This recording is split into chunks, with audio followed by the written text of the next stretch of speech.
Abra su Biblia, por favor, ahí en la primera carta de Juan, capítulo 3. Vamos a terminar ya con la primera carta de Juan, capítulo 3, los versículos vamos a terminar con el capítulo 3 de la primera carta de Juan, el versículos del 19 al 24, lo que estaremos leyendo en esta mañana. Y Juan, el apóstol, está muy interesado en regresar la confianza de los hermanos de la iglesia en su relación personal con Dios. El apóstol Juan está muy interesado en esto. Cuando hay una mala teología dentro de la iglesia, eso genera muchas inseguridades y eso genera mucha desconfianza. ¿Y cuál es el problema, hermanos, que podemos ver aquí? Es que si una persona fue salva por gracia, por medio de la fe en Jesucristo, ¿cómo es que la misma persona pretende vivir su vida cristiana por obras y no por gracia? Y ese es un problema. Muchas veces los cristianos decimos, ok, entiendo que la salvación es por gracia. Sí, pero pensamos que la salvación es solamente un evento en el cual le entregué mi vida a Cristo y entonces ya mi nombre está en el libro de la vida y ya fui salvo de la condenación. Y pues ahora me toca a mí luchar en ese nuevo contrato que acabo de realizar, de que ahora soy cristiano y ahora tengo que vivir como cristiano porque ahora acepté ser cristiano. Pero hermanos, no es así realmente. Si yo fui salvo por gracia, porque yo no podía ser justificado delante de Dios por mis obras, pues yo debo de entender que mi salvación no consiste solamente en la eternidad, sino consiste desde el momento en que creo en Jesucristo hasta la eternidad. Entonces, si fui salvo por gracia, no puedo ni debo pretender, hermanos, vivir una vida cristiana por medio de las obras. También la gracia es necesaria para vivir mi vida cristiana. ¿Me estoy explicando? Porque luego, ¿qué es lo que sucede? Que trato de vivir mi vida cristiana por mis obras y entonces como no logro vencer la tentación, como caigo constantemente en pecado en mi vida, entonces empiezo a dudar de que si realmente fui honesto en aquella ocasión cuando le entregué mi vida a Cristo. Empiezo a dudar de que si realmente soy salvo o no soy salvo. Empiezo a pensar que a lo mejor es cierto que mi salvación se pierde. Y empieza todo el problema está en una mala teología. O sea, en un mal conocimiento de quién es Dios. Dios no cambia. Dios es el mismo, ayer, hoy y por los siglos. En Hebreos nos dice que en Él no hay mudanza ni sombra de variación. O sea, Él es el mismo siempre, hermanos. Y mi salvación no está basado en lo que yo hice o en lo que yo hago. Mi salvación está basada en la obra redentora de Jesucristo, que murió en la cruz por mis pecados. Y cuando yo acepté a Jesús por fe, cuando yo puse mi confianza en Él por fe, no era solamente para que mi nombre fuera escrito, sellado en el libro de la vida. No era solamente que para que cuando muriera comenzara a tener una vida eterna. No, cuando yo acepté a Jesucristo, hermanos, yo acepté confiar en Él desde ahora en adelante. Y toda mi vida cristiana consiste en seguir confiando en Cristo Jesús. Porque Cristo no solamente me salva de la condenación del pecado en la eternidad. Jesucristo me salva de la influencia del pecado aquí en la tierra. Dios quiere que comience a vivir mi vida eterna desde aquí. y que tenga mi confianza y seguridad en Cristo desde aquí. Entonces, hermanos, eso es importante. Jesús no solamente me salvó de la condenación eterna, sino me puede salvar de la influencia del pecado aquí en la tierra. Pero no solamente eso, sino que también me salvará de la presencia del pecado un día cuando mi cuerpo sea glorificado. El día que yo muera y que mi cuerpo sea glorificado y vaya a la presencia de Dios, ese día nunca más pecado, no más pecado en mi vida, porque mi cuerpo será glorificado y este cuerpo de pecado será deshecho y será regresado al polvo otra vez. Y entonces se me dará un cuerpo glorificado para entrar en la presencia de Dios y no más pecado. Pero tenemos que entender esas tres partes importantes de mi salvación.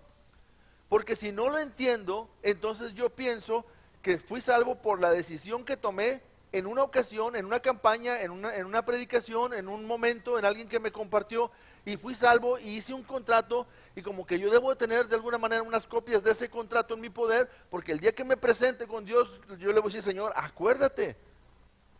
Pero a veces yo ni siquiera me acuerdo del día, ni me acuerdo de la hora, porque mi salvación, hermanos, no está basado en eso. Mi salvación está basada en la obra redentora de Cristo Jesús. Cuando yo acepté a Jesucristo, puse solamente mi fe en Él, pero Él derramó su gracia en mí. Y así como yo no puedo ser salvo por medio de las obras, por medio de mis fuerzas, yo tampoco puedo vivir mi vida cristiana por medio de mis fuerzas. Necesito vivir mi vida cristiana por medio de la fe, para que la gracia de Dios se siga derramando. Porque cuando el pecado abunda, sobreabunda la gracia de Dios. Por eso el apóstol Pablo le escribe a Timoteo, que era un pastor de una iglesia, y que le dice a Timoteo, esfuérzate en la gracia que es en Cristo Jesús. O sea, tus esfuerzos carnales no vas a ver fruto de ellos. Alguna ocasión vas a declararte en victoria porque lograste a través de tu fuerza de voluntad no caer en pecado. Pero el día que caigas, tu corazón, tu interior, te va a condenar. Te va a crucificar y te va a decir, ¿ves? No eres salvo. O ves, perdiste tu salvación. Pero eso es por no entender o por tener una mala teología de quién es Dios. Una mala teología de mi salvación. Por eso mi salvación no es un evento. Mi salvación es desde que acepté a Jesucristo hasta el resto de mi vida. Yo ahora camino con Cristo. Y Cristo es el que me libra constantemente, hermanos, del pecado. Ahora, en este momento, hermanos, el mensaje le he titulado Mi confianza en Dios. Y el propósito es que ustedes y yo aprendamos que Dios quiere que sus hijos tengamos plena confianza de nuestra relación con Él. Dios es tan bueno que no solamente se conforma con decir, yo sé que ustedes son salvos porque creyeron en mí, independientemente que no me importa si ustedes lo creen o no lo creen. O sea, no, Dios es tan bueno que Dios quiere que tú y yo tengamos la plena confianza de nuestra relación con Dios. Porque si tú no tienes la plena confianza de tu relación con Dios, no vas a disfrutar tu salvación. ¿O sí? ¿Quién puede dudar? ¿Quién puede disfrutar de algo de lo que no confía? ¿Tú disfrutarías de un viaje que sabes que el carro se le puede salir una rueda? ¿Tú disfrutarías trabajar en un equipo donde uno de los miembros del equipo no es de la confianza? ¿Tú disfrutas de tu familia cuando no tienes confianza en uno de los miembros de la familia, sea el esposo, la esposa o uno de los hijos? ¿Disfrutas de eso? No, porque no hay confianza. La confianza es bien importante. Por eso, hermanos, Dios quiere que tú y yo tengamos plena confianza de nuestra relación que tenemos con Él. Y que disfrutemos de esta confianza porque trae muchas bendiciones a nuestras vidas. Para esto, hermanos, Dios nos llama a conducirnos con hechos de verdad.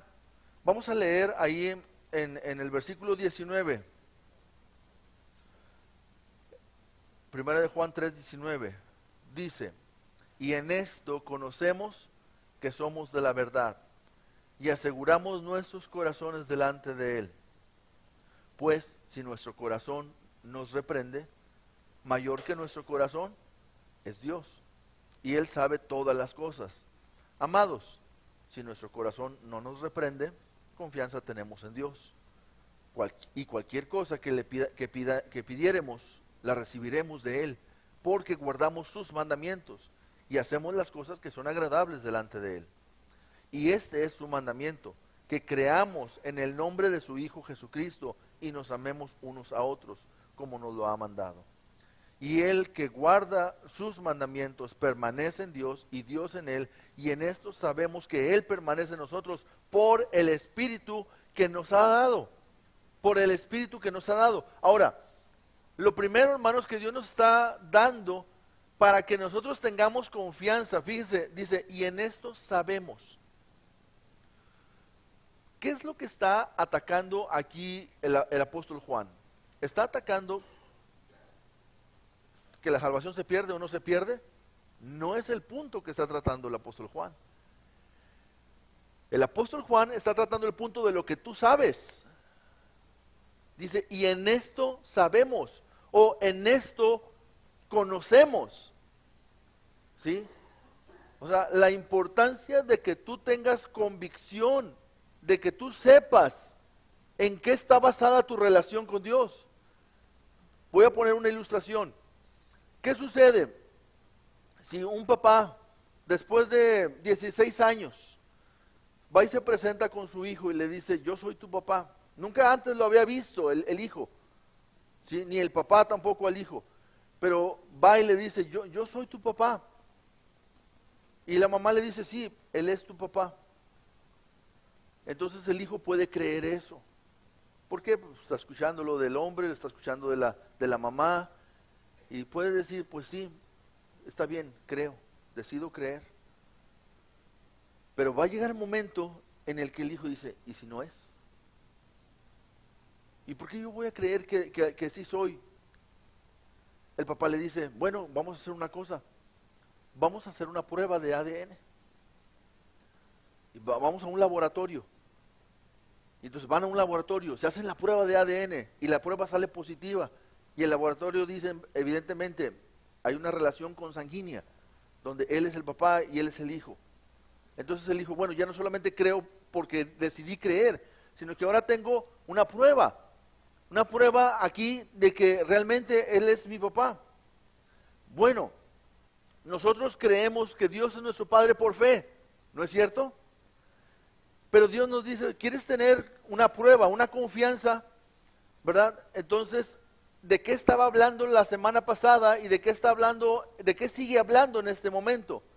La semana pasada termina, el versículo 18 dice, hijitos míos, no amemos de palabra ni de lengua, sino de hecho y en verdad. Y en el versículo 19 dice, y en esto conocemos que somos de la verdad y aseguramos nuestros corazones delante de Él. En otras palabras, déjenme les digo lo que está diciendo. Está diciendo, hijitos, si ustedes comienzan a obedecer la palabra de Dios y andan en la justicia, y además aman a sus hermanos, ¿sí? Ustedes tienen una prueba de que son hijos de Dios, que va a traer confianza a sus vidas, dice, y en esto conocemos que somos de la verdad, cuando ustedes en verdad estén amando unos a otros. Ahora regreso a la ilustración del ADN. ¿Qué pasaría si el hijo no se hace la prueba de ADN? ¿Deja de ser hijo de ese señor? No, de todas maneras lo son, aunque no se hayan hecho una prueba de ADN. Pero el hijo viviría con la inseguridad y con la desconfianza, ¿no es cierto? Ahora, ¿qué sucede si el cristiano no da esas muestras de que anda en la justicia y de que no ama a sus hermanos? ¿eso significaría que no es salvo? No. ¿Para qué está diciendo el apóstol Juan que anden en la justicia y que amen a sus hermanos? Para que tengan confianza de que ellos han nacido de la verdad y que son de la verdad. Ahora, aquí hay una prueba una prueba muy delgada, una línea muy delgada. Y es que es posible que una persona que nunca anda en la justicia y que nunca ama a sus hermanos, es posible que no sea salvo. ¿Me explico? O sea, sí es posible que no sea salvo. Pero tampoco puedo decir que porque no lo ha hecho, no lo sea. Porque la salvación no está basada en mis hechos, sino está basada en la obra redentora de Cristo Jesús. Esto lo está explicando el apóstol Juan para que tú tengas confianza de que eres un hijo de Dios. ¿Por qué? Porque cuando uno, hermano, cuando uno practica las enseñanzas de la Biblia y las lleva a cabo, y cuando uno ama a los hermanos, ¿sabes qué? ¿De qué te inunda el Señor? De una confianza. Tú tienes confianza y tú dices, esto lo hago porque soy hijo de Dios. ¿Sí? Entonces, bien importante, yo no sé si quedó más o menos claro, ¿sí? Que esto que Juan está explicando es para que confiemos, para que tengamos confianza de que somos hijos de Dios. Ahora, se va a seguir explicando con el siguiente punto. Tengo que conocer la diferencia. Dios quiere que sus hijos tengamos plena confianza de nuestra relación con Él. Y para esto nos llama a conocer la diferencia entre Dios y yo. Dice el versículo 20. Dice, pues si nuestro corazón nos reprende, mayor que nuestro corazón es Dios. Y Él sabe todas las cosas. O sea, ¿qué está diciendo Juan aquí? Juan está diciendo, aún mostrando hechos verdaderos de amor, puede ser que nuestra conciencia o corazón o ese ser interior nos acusa. Pues mayor que nuestro corazón es Dios. ¿Sí? Él no nos condena. Todos tenemos un corazón y tenemos una conciencia y tenemos un ser interior que nos acusa. Y aunque Dios trata de mostrarnos que Él no falla y que Él es fiel, hermanos, ese corazón sí falla. Y Dios dice, nada más tienes que saber una cosa, tú no eres Dios, yo soy Dios. Tú no sabes todas las cosas, yo sé todas las cosas. Tú puedes fallar, Dios le dice, yo no. Tu fe está basada en mí, no en ti. Y aunque tú pudieras estar haciendo esas cosas, a veces el corazón todavía te dice, ¿y si te falta algo? ¿Y si aunque hiciste esto, pero ¿y qué si lo hiciste nada más para ser visto de los hermanos? Y el corazón, hermanos, es engañoso. Es terrible el corazón de nosotros. Mi corazón y el suyo también. Es engañador, nos está constantemente bombardeando su cabeza. Yo no sé si a usted le pasa, pero muchas veces mi corazón está ahí, bombardeando mi cabeza. Y si yo no tengo, hermanos, una doctrina, una fe de qué agarrarme, de qué creer, hermanos, el diablo ya me hubiera destrozado desde hace tiempo. Y mi corazón lo hubiera hecho. ¿Por qué? Porque el corazón, hermanos, miren, ¿cuántas veces nosotros hacemos algo y nosotros cometemos algún pecado terrible? La verdad es que todos los pecados son iguales delante de Dios, son pecados. Pero nosotros los clasificamos en unos más grandes, otros más pequeños y así. Pero pensamos que hemos cometido un pecado terrible. Y vamos a la palabra y la palabra nos dice, la sangre de Jesucristo, su Hijo, nos limpia de todo pecado. Y yo digo, ok, está bien. Creo que Dios me perdona. Pero yo no me perdono a mí mismo. ¿Por qué no me perdono a mí mismo? Porque mi corazón es engañoso y falla. Y puede haber muchísimas razones. Una de las razones es el orgullo, hermanos. Porque no estoy tan molesto de haberle fallado a Dios. Estoy tan molesto de haberme visto mal delante de los hombres. Y por eso no me perdono a mí mismo. Y somos orgullosos muchas veces. Pero si Dios, siendo Dios, me perdona todos mis pecados y me limpia de todos mis pecados, ¿quién soy yo para no perdonarme a mí mismo? Si confesamos nuestros pecados, dice la palabra, Él es fiel y justo para perdonar nuestros pecados y limpiarnos de toda maldad. Ahora, si aun que tú sepas que Dios te perdona, tu corazón es engañoso. Y lo que nos está diciendo aquí, tú tienes que conocer la diferencia entre tu corazón y el corazón de Dios. Tú tienes que saber que la seguridad de tu salvación no está basada en lo que tú eres, sino en quién es Dios. La seguridad de tu salvación y de tu relación con Dios no está basada en las obras que tú haces, sino en lo que Cristo hizo en la cruz. Y esa debe ser nuestra confianza.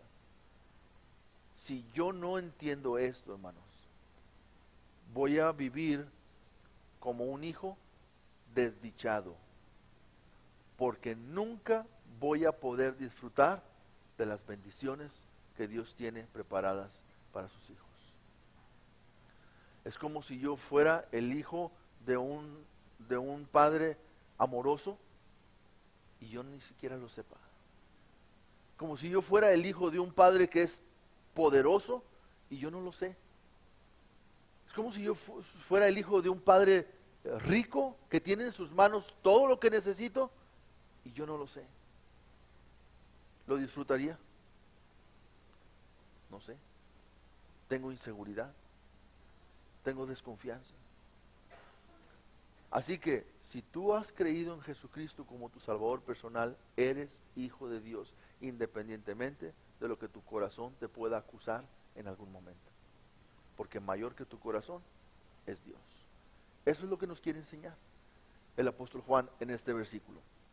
Ahora, aparte de esto, hermanos, tenemos que también Dios nos llama a valorar nuestra confianza en Él. ¿Qué tan valiosa es nuestra confianza? Dice el versículo 21, amados, si nuestro corazón no nos reprende, confianza tenemos en Dios. Y vean la consecuencia de tener confianza en Dios. ¿Cuál es la consecuencia de tener confianza en Dios? Lo dice el versículo 22, lea conmigo. Y cualquiera cosa que pidiéremos, la recibiremos de Él, porque guardamos sus mandamientos y hacemos las cosas que son agradables delante de Él. O sea, vean la importancia de la confianza y vean nada más cómo explica Juan la cadenita. Miren, primeramente, tú trata de ser obediente a Dios. Esfuérzate en cumplir lo que Dios te pide.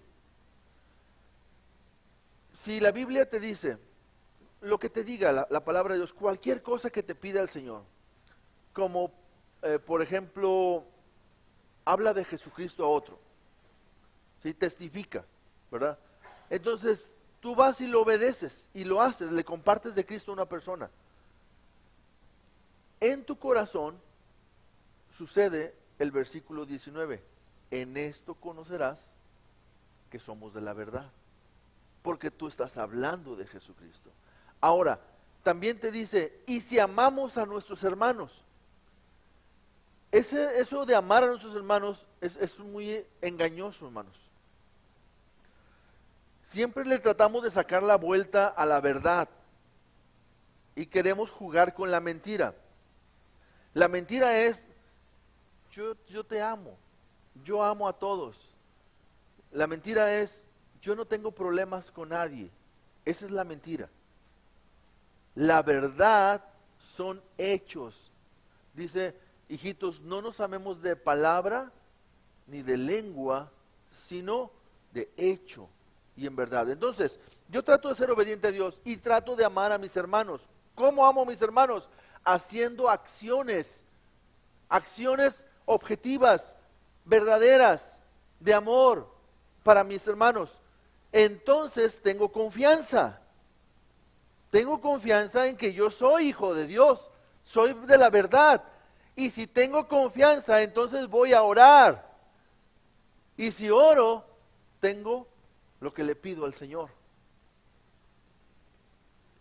¿Ven toda la importancia? Por eso Juan dice, valora la confianza es bien importante. Lo voy a hacer al revés. ¿Por qué no tengo lo que le pido? Porque no creo. ¿Por qué no creo en el Señor? Bueno, pues porque yo no estoy amando a mis hermanos. No estoy amando a mis hermanos porque ni siquiera estoy tratando de obedecer a Dios. ¿Se fijan cómo todo es una cadena? Por eso Juan te dice, si tú tratas de obedecer a tu hermano, tratas de obedecer a Dios y tratas de amar a tu hermano, vas a tener la confianza que te hace falta. Y esa confianza que te hace falta te va a llevar a una vida de oración. Esa vida de oración te va a llevar a que tienes las peticiones que tú le estás pidiendo al Señor. ¿Ven cómo nuestro corazón se alinea con el corazón de Dios, hermanos, cuando tratamos de obedecer su palabra? Y el problema, hermanos, ¿por qué la iglesia no ora? Porque no confía en Dios. Porque no confía en su relación con Dios. ¿Por qué no confía en su relación con Dios? Porque ni siquiera Él mismo puede mostrar los hechos de la verdad, como es amar al prójimo o amar a mis hermanos y andar en la justicia. Así que, hermanos, todo esto es una cadena. ¿Qué es lo único que tienes que hacer, hermano, para que podamos llevarnos algo en nuestro corazón? Es, yo soy hijo de Dios porque acepté a Jesucristo y creo en su palabra. Ahora voy a obedecer lo que Dios me dice en su palabra. Y voy a ser claro, cada cosa que me dice, la voy a tener que razonar y entender, para que si Dios me pide algo, yo lo hago. Si Dios me dice, no dejes de congregarte como algunos tienen por costumbre, ¿qué es lo que vas a tener que hacer? Señor, yo hoy me comprometo a congregarme. ¿Por qué? Porque tú me pides que me debo de congregar. Si Dios te dice, hermano, que debemos de servirnos por amor los unos a los otros, ¿por qué vas a servir a tu hermano? ¿Por qué le vas a ayudar? ¿Por qué lo vas a llevar a tal lugar? ¿Por qué le vas a ayudar a arreglar su casa? ¿Por qué le vas a ayudar a la hermana que está enferma? ¿Por qué le vas a ir y le vas a alzar su casa? ¿Le vas a preparar la comida que necesita? ¿Por qué lo vas a hacer? Porque amas. Porque Dios te ha dicho que ames, no de palabra ni de lengua, sino de hecho y en verdad. Pero tú puedes decir, ay no, qué flojera. Sí la amo y no necesito ir a hacerle la comida. Sí la amo y no necesito ir, porque yo también tengo muchas cosas que hacer. La semana pasada veíamos que el amor implica un sacrificio. Que así como Cristo se entregó por nosotros, así nosotros debemos de amar a nuestros hermanos. Entonces, hermanos, valora la importancia de tener confianza en el Señor, porque cualquier cosa que le pidieras, te será hecho por nuestro Padre. Una persona que está en el ejercicio de obedecer la palabra y de amar a su prójimo, hermanos, su vida cambia de tal manera que nunca le pediría a Dios algo que no está dentro de su voluntad. Por eso tiene todo lo que Dios, tiene todo lo que pida, porque nunca pediría algo que no esté dentro de la voluntad de Dios. Amén. Ahora, recordar, hermanos, otra de las cosas importantes, y ya hemos estado hablando mucho de esto, y por eso me encanta el apóstol Juan, recordar los mandamientos claves. Los mandamientos que hemos estado hablando, yo llevo como 3 predicaciones hablando de este asunto. ¿Cuáles son los mandamientos? ¿Qué dice el versículo 23? Dice, y este es su mandamiento, que creamos en el nombre de su Hijo Jesucristo y nos amemos unos a otros como nos lo ha mandado. Entonces, esos mandamientos, si lo predico una vez, hermanos, se nos olvida. Y lo predico otra vez, se nos vuelve a olvidar. Pero el apóstol Juan está ahí una vez y otra vez y otra vez. Hermanos, desde capítulo 1, capítulo 2, capítulo 3, está hablando de la importancia de no practicar el pecado, de amar a los hermanos, no practicar el pecado, amar a los hermanos. Es lo que Dios nos está pidiendo. Entonces, no se te olviden estos mandamientos. Son claves, son fundamentales. ¿Para qué? Para que tengas confianza de que eres un hijo de Dios. No para que lo seas, sino para que tengas confianza de que lo eres. Porque ¿de qué serviría en esta vida que lo seas y que no tuvieras la confianza? No lo disfrutarías. Además, hermanos, valorar, recordar los mandamientos del versículo 23 es eso, es guardarlos y es amar. Pero por último, hermanos, reconocer su presencia en nosotros. Dice, y el que guarda sus mandamientos permanece en Dios y Dios en él. Y en esto sabemos que permanecemos, que Él permanece en nosotros por el Espíritu que nos ha dado. Ahora, ¿Dios falla? Dios nunca falla. Y para asegurar Dios que Él permanece en nosotros, Él puso su Espíritu Santo dentro de nosotros, como un sello. El Espíritu Santo dijo, Él nos selló con el Espíritu Santo de la promesa. Entonces Dios nunca se va. Dios siempre está ahí. ¿Quién es el que se va? ¿Quién es el que no permanece? Nosotros. ¿Cómo puedo permanecer en Dios? Practica la justicia y ama a tu hermano, porque eso va a traer confianza a tu vida. Y el que guarda los mandamientos permanece en Dios. ¿Y qué más? Y Dios en él. Y Él pone su espíritu para asegurar esto en nuestras vidas. Ahora, eso quiere decir, hermanos, que aunque tú, o sea, cada vez que tú andas en la escuela, el Espíritu Santo está contigo. Cuando andas en el trabajo, el Espíritu Santo siempre está contigo. Cuando estás ahí con tu familia, Dios, a través de su Espíritu, está contigo. El Señor siempre está contigo. Déjame decirte, cuando estás pecando, el Espíritu Santo ahí está. Cuando caíste, ahí estaba contigo el Espíritu Santo. Cuando te sentías muy mal, cuando las consecuencias del pecado estaban consumiéndote, ahí estaba el Espíritu Santo contigo. Él no te deja porque Él es fiel. Y Dios quiere que tú entiendas esto, que tu salvación no está basada en lo que tú haces, sino en la obra que Jesucristo hizo. Tú solamente pusiste tu fe y tu confianza en Cristo. Él derramó su gracia. Y cuando el pecado abundó, sobreabundó la gracia de Dios. Y así que Dios está dispuesto a perdonarte siempre. Pero la relación con Dios, Él nunca la destruye. Nosotros la destruimos porque nuestro corazón nos reprende. Pero Dios quiere que tú sepas que más grande que tu corazón es el Señor. Así que, hermanos, el mensaje del apóstol Juan para nosotros es esto: confía en Dios, confía plenamente en Dios, en la salvación que Él ha traído a tu vida. En conclusión, hermanos, no debe haber razón para dudar de nuestra relación con el Señor. Si dudamos, hay razones por las que dudamos, pero no debería de hacerlo. Esto es lo que Dios te quiere enseñar a ti. Tú eres su hijo. Hagas lo que hagas, si tú has creído en Cristo Jesús, tú eres su hijo. Yo tengo 2 hijos y soy padre, pero no soy un padre perfecto. Dios es perfecto.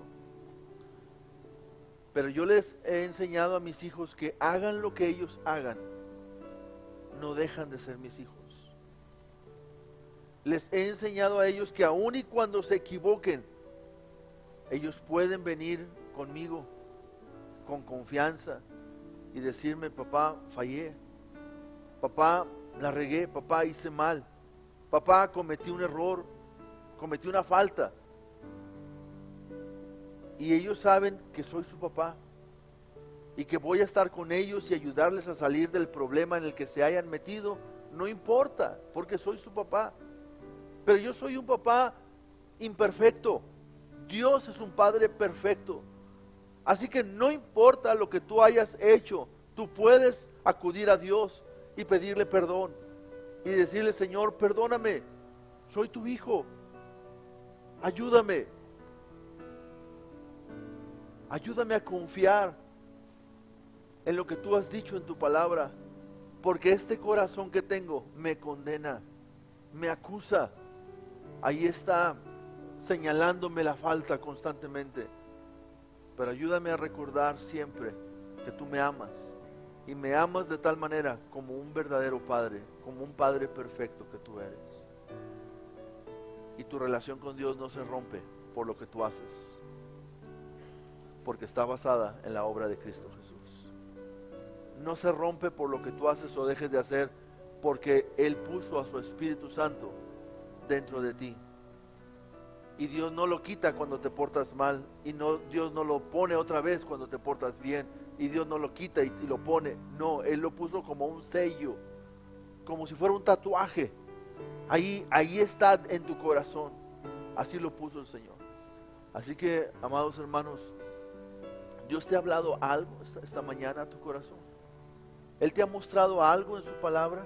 ¿Cómo estás viviendo tu vida cristiana? ¿Tienes plena confianza en Dios? ¿Cómo tu vida se distingue por una vida de oración? Si tú oras es porque tienes confianza en Dios. Si tienes las peticiones que le pides, es porque tienes plena confianza en el Señor.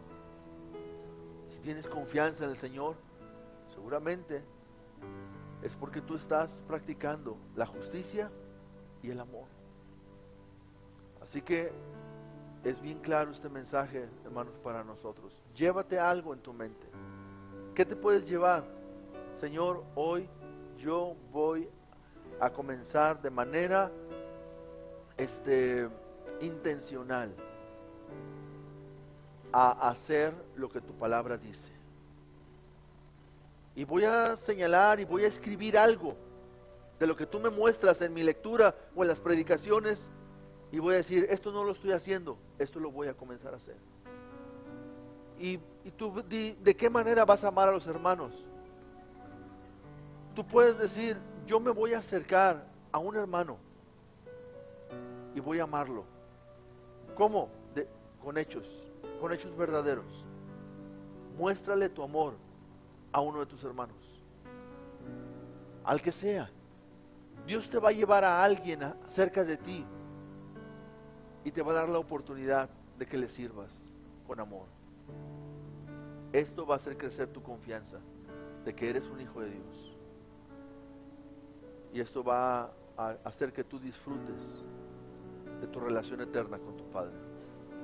Vamos a orar. Padre, en esta hora, Señor,